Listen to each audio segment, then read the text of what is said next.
Welcome to நம் சமையல் நம் கையில். இன்னைக்கு நம்ம வீட்டில் உள்ள பொருள்களை வச்சு ஐஸ்கிரீம் செய்வோம். அதுக்கு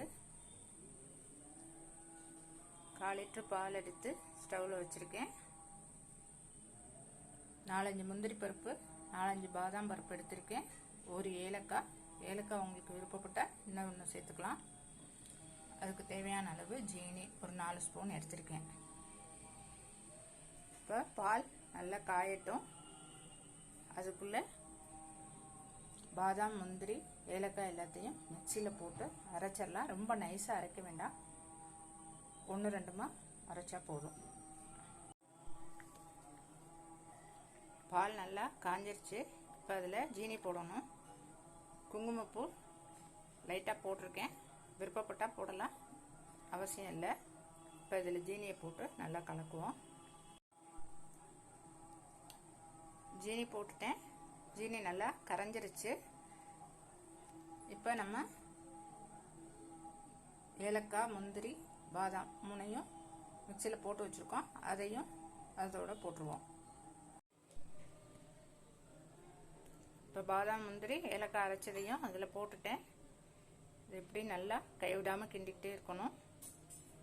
ஒரு 5 நிமிஷம் மீடியம் ஃப்ளேமில் வச்சு நல்லா கிண்டணும். அடி பிடிச்சிடக்கூடாது. பால் கொஞ்சம் நல்லா கெட்டியாகி வரட்டும். 5 நிமிஷம் ஆயிடுச்சு.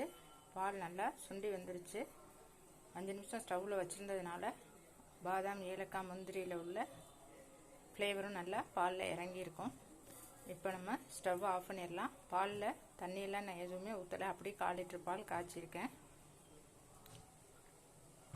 இது நல்லா ஆற ஊட்டி ஃப்ரிட்ஜில் வைப்போம். நல்லா ஆறிடுச்சு. இப்போ இதை 2 கப்பில் ஊற்றி வச்சுருக்கேன். இதை மூடிட்டு ஃப்ரிட்ஜில் குறைஞ்சது ஒரு 6 மணி நேரம் இருந்தால் நல்லா செட் ஆயிடும்.